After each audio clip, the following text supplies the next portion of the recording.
Hello నమస్తే welcome back to my channel. బాగున్నారా మీరందరూ? నేనైతే చాలా బాగున్నానండి. మనము తిరిగేది కోస్టల్ ఏరియాలో కాబట్టి ఇక్కడ వైబ్ చాలా డిఫరెంట్గా ఉంది, హ్యాపెనింగ్ ఉంది. అందులో టూరిస్ట్ ఏరియా కాబట్టి టూరిస్టులు అయితే చాలా తక్కువగా ఉన్నారు. మేము చేసిన గుడ్ థింగ్ ఏంటంటే నార్మల్గా ఎప్పుడైతే అందరికీ హాలిడేస్ స్టార్ట్ అవుతాయో మేము ఒక 2 డేస్ ముందరే వచ్చేసామన్నమాట. దానివల్ల మాకు ఎక్కడికి వెళ్ళినా ఈజీగా రిజర్వేషన్స్ అయ్యాయి, ఎక్కువగా క్రౌడ్ లేదు. లేదంటే హాలిడేస్లో ఇది ఫుల్ రద్దీగా ఉంటుంది.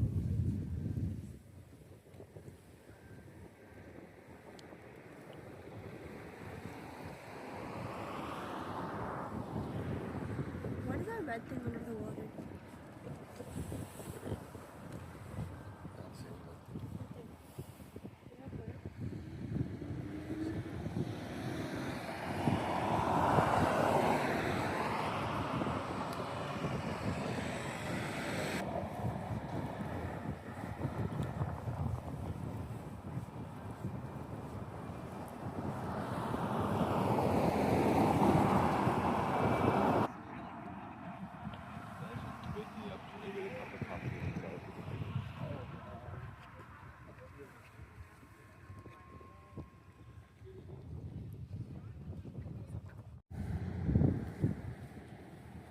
అసలు ఎంతో బ్యూటిఫుల్గా ఉన్నాయి ఇక్కడ ఇల్లులన్నీ.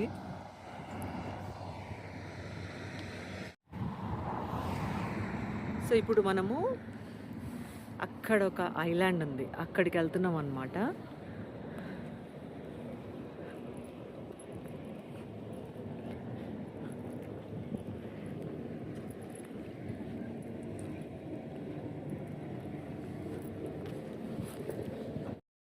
మేము ఇక్కడికి వచ్చింది స్ప్రింగ్ సీజన్ హాలిడేస్కి అనమాట.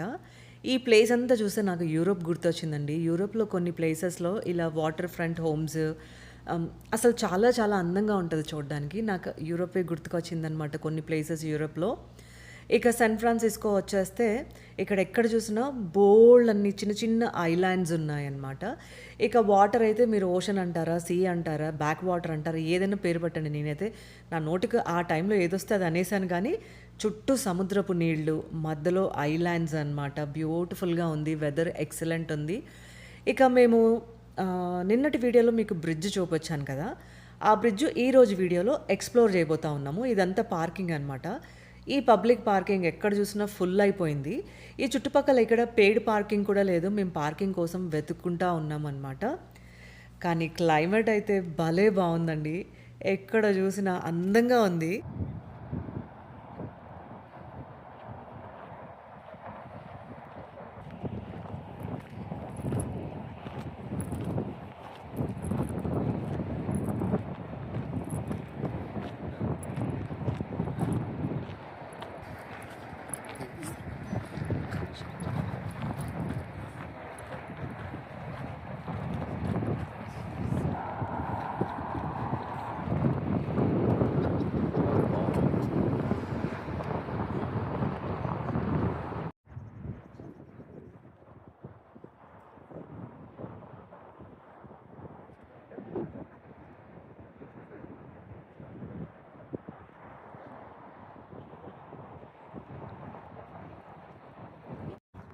సో ఇది బ్రిడ్జ్ అన్నమాట.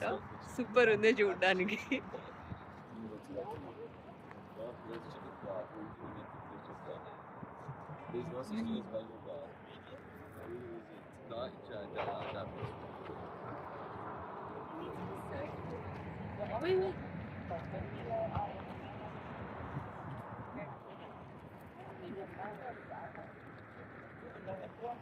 చిట్టి తల్లి ఫోటో తీస్తుంది, సెల్ఫీ తీస్తుంది అది కూడా.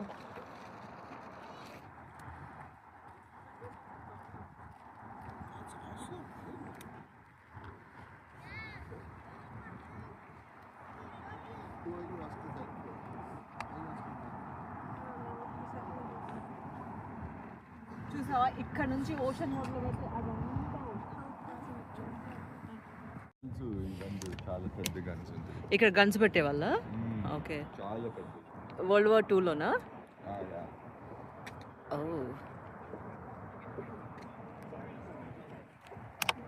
అసలు ఆ ప్లేస్ మాత్రం బాగాలే ఉందిలే. చాలా చాలా బాగుంది.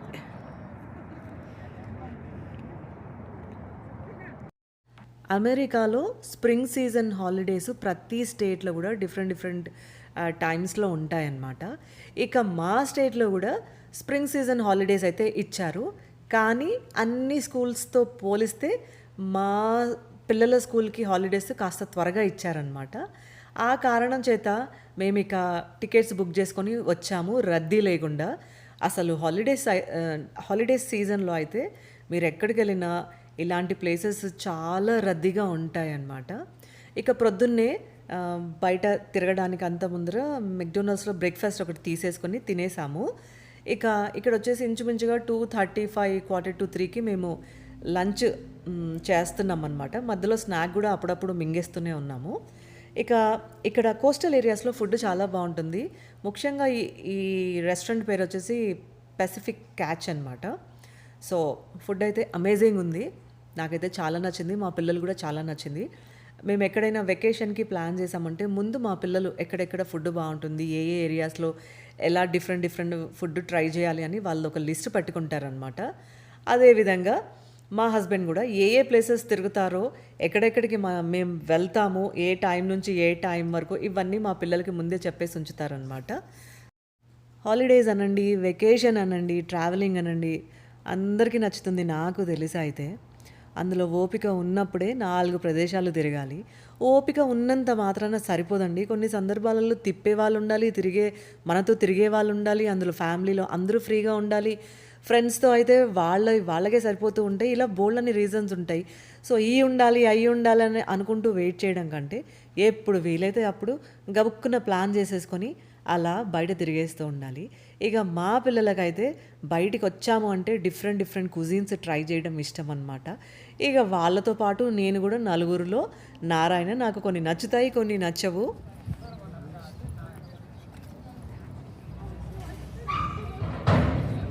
బ్రేక్ లేదు కాబట్టి ఖాళీగా ఉంది ఇక్కడ అంతా. ఓకే, అసలు ఇంత ఖాళీగా ఎక్కడ ఉండదు. Next week,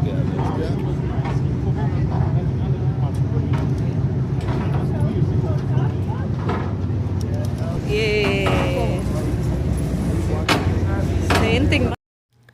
లంచ్ తర్వాత మేము శాన్ ఫ్రాన్సిస్కోలో ఉన్న ఆల్కట్రాజ్ ఐలాండ్కి టికెట్స్ రిజర్వ్ చేసి పెట్టుకున్నాం అనమాట. ఇక అక్కడికే బోట్లో బయలుదేరుతూ ఉన్నాము. ఈ ఆల్కట్రాజ్ ఐలాండ్కి ఒక పెద్ద హిస్టరీ ఉంది.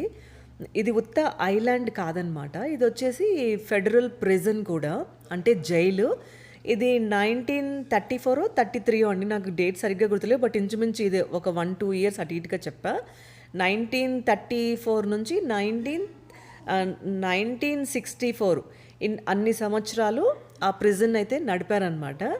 ఆ ప్రిజన్కి చాలా హిస్టరీ ఉంది. అది ఎందుకంటే ఇంత లోతైన సముద్రపు నీళ్ళ మధ్యలో ఆ చిన్న ఐలాండ్, ఆ ఐలాండ్లో ఒక జైలు, అంటే ఒక ప్రిజన్ అనమాట.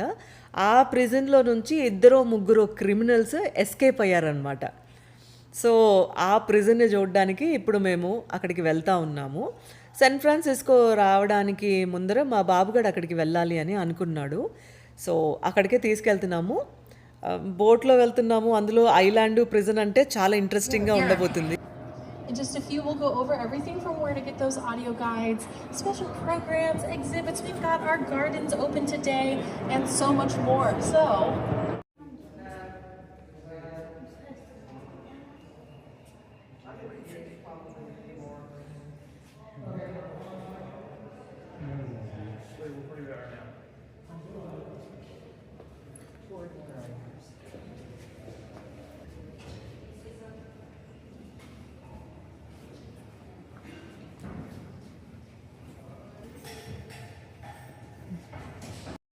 ఈ ప్రిజన్లో ఖైదీలు టాయిలెట్ వెనుక ఉన్న ఒక చిన్న విండో టైప్ స్పేస్లో నుంచి ఒక పైప్ లైన్ తీసుకొని బయటికి వెళ్ళి ఎస్కేప్ అయ్యారనమాట. ఈ ప్రిజన్లో ఎంటర్ అవ్వగానే చూసారు కదా, చిన్న చిన్న గదులు, దాంట్లోనే టాయిలెట్ పక్కనే బెడ్స్ పక్కన సిట్అవుట్ ఏరియా, ప్రైవసీ లేకుండా ఓపెన్ డోర్సు, ప్రిజన్ అంతా కూడా ఓపెన్ విండోసు. అండ్ ప్రిజన్ చాలా చల్లగా ఉంది లోపలికి అడుగు పెట్టగానే. వాళ్ళు తిన్నా, ఏం చేసినా అన్నీ ఆ టాయిలెట్స్ పక్కనే. అస్సలు ప్రైవసీ లేదు. ఇలాంటివన్నీ చూస్తే ఎంత ఆశ్చర్యం వేసిందో. ఈ ప్రిజన్‌లో వాళ్ళు పర్సనల్‌గా వాడుకున్న వస్తువులు, వాళ్ళు టైమ్ పాస్‌కి వాడిన కొన్ని ఇన్‌స్ట్రుమెంట్స్, కొన్ని బోర్డ్ గేమ్స్ ఇలాంటివన్నీ గూడా అక్కడ డిస్‌ప్లే చేశారనమాట. ఆల్కెట్రాజ్ ఐలాండ్‌లో ఉన్న ఈ ఫెడరల్ ప్రిజన్‌కి రావడానికి ముందుగానే ఆన్‌లైన్‌లో టికెట్స్ అయితే బుక్ చేసుకోవటం జరిగింది. ఫ్యామిలీ ఆఫ్ 4కి $200 నుంచి $250 ఇంచుమించుగా టికెట్ ప్రైజింగ్ ఇలానే ఉంటుంది. ఎందుకైనా మంచిది ఎప్పుడు ఆన్‌లైన్‌లోనే టికెట్స్ ముందుగా బుక్ చేసుకోండి. వాకిన్స్‌లో అయితే రద్దీ లేకపోతే టికెట్స్ దొరికే ఛాన్సెస్ ఉంటాయన్నమాట. అందులో ఇక్కడ ఎవ్రీ 20-25 మినిట్స్‌కి బోట్ అయితే ఉంటుంది. ఇక మనము ఈ ప్రిజన్‌లో అడుగు పెట్టగానే మనకి ఈ ప్రిజన్ హిస్టరీ తెలియడానికి ఒక ఆడియో బాక్స్ విత్ హెడ్‌ఫోన్స్ ఇస్తారనమాట. మీరు ఈ ప్రిజన్‌లో ఏ కార్నర్‌లో అడుగు పెడితే ఆ కార్నర్‌కి సంబంధించిన డీటెయిల్స్ అన్నీ మనకి ఆడియో బాక్స్ ఇస్తూ ఉంటుందన్నమాట. ఇక ఈ ఆల్కెట్రాజ్ ప్రిజన్ గురించి మాట్లాడితే దీనికి చాలా పెద్ద హిస్టరీయే ఉంది. చుట్టూ లోతైన సముద్రపు నీళ్ళు, ఆ నీళ్ళ మధ్యలో ఒక చిన్న ఐలాండ్, మళ్ళీ దాంట్లో ఏర్పాటు చేసిన ఈ ప్రిజన్‌లో ఎంతో తీవ్రమైన, ఘోరమైన ఖైదీలు ఉండేవాళ్ళనమాట. ఆ ఖైదీలకి ఈ ప్లేస్ వచ్చేసి హ్యాంగౌట్ ఏరియా, అంటే రిలాక్స్ అయ్యే ఏరియా. ఎవరైతే గుడ్‌గా బిహేవ్ చేస్తారో వాళ్ళని బయటికి అలో చేసేవాళ్ళంట, వాళ్ళ బిహేవియర్‌ని బట్టి. అలా బోలెడంతా ఈ ప్రిజన్ హిస్టరీ ఇన్ఫర్మేషన్ అంతా ఆ ఆడియో బాక్స్ మాకు అందజేస్తూ ఉంది. ఈ ప్రిజన్‌లో లేడీస్ కూడా పనిచేసేవారనమాట. అందులో ఇంత చుట్టూ లోతైన నీళ్ళు, మళ్ళీ ఎంతో టైట్ సెక్యూరిటీ, మళ్ళీ దీంట్లో ఘోరమైన తీవ్రమైన ఖైదీలు. వాళ్ళు దీంట్లో మరి 3-4 ఇక్కడ నుంచి ఎస్కేప్ అయ్యారనమాట. దానివల్ల ఈ ప్రిజన్‌కి చాలా హిస్టరీ ఉందండి.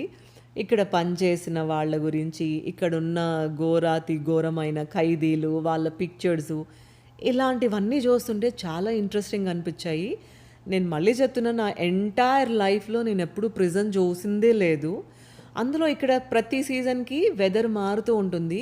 ఇక్కడ డోర్స్ చూసారు కదా, ఈ హోల్స్ ఉన్న రేక్ డోర్సా ఏమంటారు, ఈ ఈ డోర్స్ మధ్యలో అంటే చలిని ఆపడానికి ఏమీ లేదు కదండి. చలికాలము ఎంతో చల్లగా ఉంటుంది కదా ఇక్కడ.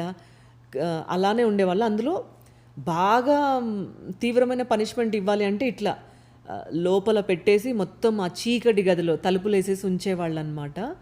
ఇలాంటివన్నీ ఇంగ్లీష్ సినిమాలో చూడటం తప్పితే, కాలపాని సినిమా ఇలా ఆ టైంలో చూడటం తప్పితే రియల్ లైఫ్‌లో ఎప్పుడూ చూడలేదు.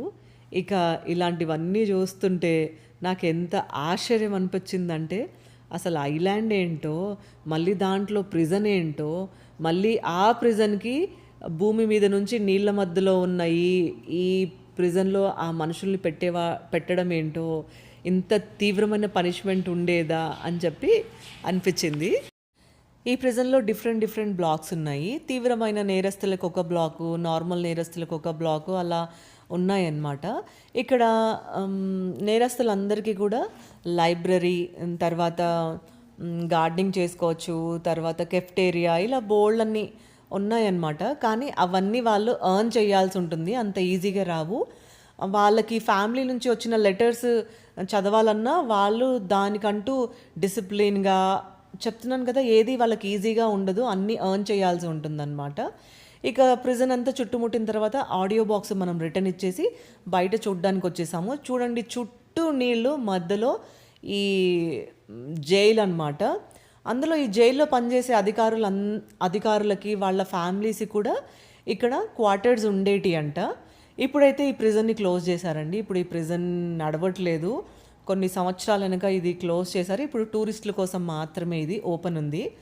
చూడండి, మీకు చూపిస్తున్న చుట్టూ నీళ్ళు, ఆ నీళ్ళ మధ్యలో ఐలాండ్, మళ్ళీ ఐలాండ్ పైన ఈ జైలు అనమాట. ఇక్కడ మొక్కలు అయితే ఎంత అద్భుతంగా ఉన్నాయో, నేను నా లైఫ్లో ఫస్ట్ టైం అండి ఈ మొక్కను ఎన్నోసార్లు చూసుంటాను, కానీ ఈ మొక్కలు ఏదైతే పాలన్ అంటారో, దీన్ని ఏమంటారో కూడా తెలీదు. ఎంత పెద్దగా ఉంది అసలు. కాలిఫోర్నియాలో కనిపించే మొక్కలు అన్నీ హైబ్రిడ్ వర్షన్ పెద్ద పెద్దగా కనిపిస్తూ ఉన్నాయి. ఈ మొక్కలు చిన్న చిన్నవి నేను మా స్టేట్లో కూడా చూశానన్నమాట. కానీ ఇక్కడ పువ్వులు కానీ మొక్కలు చెట్లు అన్నీ చాలా డిఫరెంట్గా ఉన్నాయి. ఇక జైలు అయితే చాలా పెద్దదన్నమాట. ఇందులో ఈజీగా 200 నుంచి 400-500 మంది ఖైదీలో కెపాసిటీ ఉండే జైలు అనమాట. ఇక ప్రిజన్ అంతా తిరిగేసాము. ఇంచుమించు 6:45 అట్లా అవుతుంది, 6:45 అలా అవుతుంది. ఇక 6:45, 6:45 అవుతుందండి, గుర్తులేదు. సో మాకైతే 1.5-2 hours పట్టిందనమాట. ఇక మా బాధ ఏంటంటే మేము కార్ ఎక్కడైతే పార్క్ చేసామో అది పబ్లిక్ పార్కింగ్ అనమాట. మాకు అక్కడ 2 hours టైం ఇచ్చారు. మాకెక్కడ ఫైన్ పడుతుందని ఒకటే కంగారు, ఎందుకంటే మాకు ఎక్కడ పార్కింగ్ దొరకలేదు. అందులో ఇక్కడ టికెట్స్ ఎప్పుడైతే బుక్ చేసుకున్నామో ఈ టైం అయిపోతూ ఉందన్నమాట. ఇక అసలు సతమతము, ఏదైతే అది అయిందని చెప్పేసి వచ్చేసాము. లక్కీగా ఏమీ కాలేదు, అంత తిరగడం అయింది, ఫైన్ పడలేదు. కార్ తీసుకొని చప్పుడు చేయకుండా బయటికి వెళ్ళాము. దేవుడా అనుకున్నాం అనమాట. ఎందుకంటే ఫ్రీ పార్కింగ్లో 2 hours కంటే ఎక్కువ పార్కింగ్ చేయకూడదు. మేము మోర్ దెన్ 2 hours పార్క్ చేసాము. సో ఇది జైలు అనమాట. నాకు తెలిసిన ఇన్ఫర్మేషన్ మీకు ఇచ్చాను. బట్ ఇంట్రెస్టింగ్ ఉంది, ఫన్ ఉంది. నేనైతే వావ్ అని అనిపించింది. నా జీవితంలో ఎప్పుడు నేను జైలు చూడలేదు కాబట్టి.